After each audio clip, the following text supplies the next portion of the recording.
안녕하세요. 반갑습니다. 스피치가 두려운 당신 어떻게 말해야 하는가 저자 이상은입니다. 이번에는 한번 만들어서 평생 쓸 수 있는 자기소개 툴을 한번 만들어 볼 텐데요. 그 중에서 내가 하고 싶은 이야기에 스토리를 더하고 그리고 이제 스피치 기술을 더한 다음에 바디랭귀지는 어떻게 언어와 비언어를 조합해서 사용할 수 있을 것인가 한번 같이 보도록 하겠습니다. 자기소개 자리에서 우선적으로 가장 먼저 전달해야 하는 메시지는 바로 호감의 메시지입니다.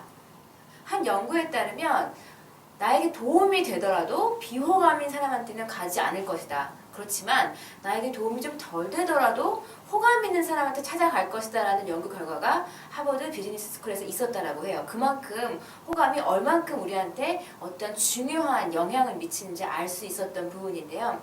자, 그러면 이번에는 저희가 처음에 호감으로 시작을 하고 그 다음에 나의 그 전에 있었던 직업이나 과거의 이력 또는 내가 강조하고 싶은 부분들은 카리스마를 강조하는 바디랭귀지를 사용하고 또 마지막에 만나서 반갑습니다 라는 메시지를 전달하면서 다시 한번 호감으로 바디랭귀지를 표현하는 호감에서 시작해서 카리스마 그리고 다시 호감으로 마무리하는 바디랭귀지를 덧붙이는 그런 작업을 한번 해보도록 하겠습니다. 자기소개 예시문을 같이 한번 보실 텐데요. 처음에 자기소개를 시작하실 때 미소, 그리고 열린 바디랭귀지, 그리고 호감의 바디랭귀지를 사용하는 것이 중요하다는 것은 아마 잘 알고 계실 거라고 생각을 합니다. 자, 그러면 미소를 어떻게 사용하는 것이 좋을까요? 제가 추천드리는 방법은 자기소개를 시작하기 전에 큰 미소를 한번 짓는 방법을 추천을 드립니다.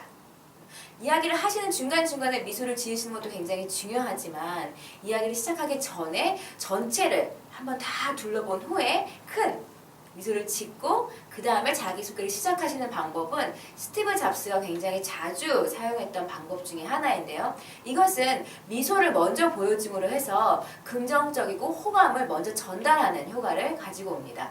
자, 그래서 보시면 안녕하세요. 세상을 바꾸는 교육을 꿈꾸는 이 첫 문장을 시작하기 전에 한번 전체를 둘러보고 큰 미소를 짓고 그 다음에 안녕하세요 라는 본문을 시작하면 훨씬 더 좋은 호감의 메시지를 전달할 수가 있습니다.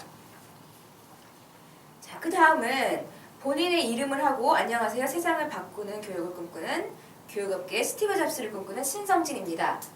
한 후에 보통 이야기를 하실 때 서 있는 자세에 대해서 한번 말씀을 드리고 싶어요. 서 있는 자세는 보통 팔을 떨어뜨리시면 몸이 작아 보이죠.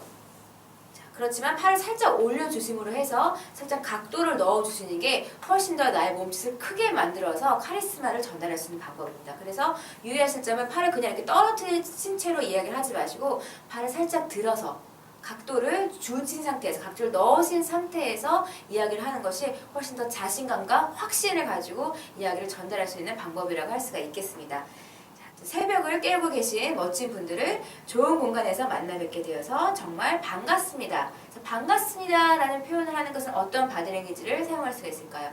앞에서 보신 것처럼 눈썹을 올리는 방법으로 해서 긍정과 기대감을 심어주실 수 있습니다. 하시는 방법은 반에서 올리고 갑에서 내린다 라고 생각하시면 돼요. 그래서 반갑습니다 하고 올리고 계신 게 아니라 만나뵙게 되어서 반갑습니다. 반갑습니다. 반에 올리시고 갑에 내리시는 반갑습니다. 이렇게 사용을 하시면 될 것이라고 봅니다. 자, 나머지 그 아랫부분에는 저는 교육을 기획하고 실행하고 그 결과가 나타나는 것을 보면 정말 행복하고 기쁩니다. 이 경우에는 두 가지로 나누어서 강조를 할 수가 있습니다. 처음에는 교육을 기획하고 실행을 한다. 그래서 내가 하는 일이 어떠한 업무를 담당하고 있는지를 좀 이성적으로 강조하고 싶을 때 이 오케이 손가락 첨답을 사용하시는 거예요. 그래서 저는 교육을 기획하고 실행한다. 기획, 실행. 기획과 실행에서 꼽아주시는 거죠. 자, 이러한 것은 책을 읽다가 중요한 부분에서 하이라이트를 치시는 것과 같은 효과를 가지고 옵니다. 그래서 저는 교육을 기획하고 실행한다. 강조하고 싶은 부분에서 손가락 첨탑을 사용하시면 훨씬 더 카리스마 있게 그리고 정확하게 전달하실 수가 있고 이성적으로 전달이 된다고 생각을 하시면 되고요. 마찬가지로 좀 뒤로 가서 그 결과가 나타나는 것을 보면 정말 행복하고 기쁘다. 행복하고 기쁘다라는 감정을 조금 더 강조를 하고 싶으시다고 할 때는 가슴에 손을 올려주시면서 정말 행복하고 기쁩니다 라는 방법을 사용하셔서 표정과 함께 그냥 행복하고 기쁩니다 라고 이야기를 하는 것과 행복하고 기쁩니다 라고 손을 올리는 것이 나의 진실성을 얼마나 충분히 더 강조할 수 있는지를 확실하게 보실 수 있을 거예요. 그래서 이성적인 부분을, 나의 업무적인 부분을 좀 강조하고 싶다라고 하실 때에는 첨탑, 손가락 첨탑을 사용하셔서 저는 교육을 기획하고 실행하는 역할을 하고 있습니다 라고 설명을 해주시고, 그것이 아니라 내가 하는 일이 이러한 감정적인 공감을 불러일으킨다라는 것을 강조하고 싶으실 때에는 가슴에 손을 살짝 올려주시면서 제가 하는 일을 행복하고 즐거운 마음으로 하고 있습니다 라는 방식으로 표현을 해주실 수가 있죠. 자, 그럼 그 후에는 자기의 스토리에 대한 이야기를 하는 것이었어요. 그렇죠? 나의 스토리를 사람들과 공유하는 부분이 나올 때는 당연히 자연스러운 손짓을 사용해 주시고, 개방적인 이렇게 닫힌 폐쇄적인 바디랭귀지가 아닌 개방적인 바디랭귀지를 사용해 주시면 훨씬 더 나의 이야기를 즐거운 마음으로 당신들과 소통하고 싶습니다 라는 의도를 가지고 하고 있구나 라는 비언어적인 메시지를 전달하실 수가 있습니다.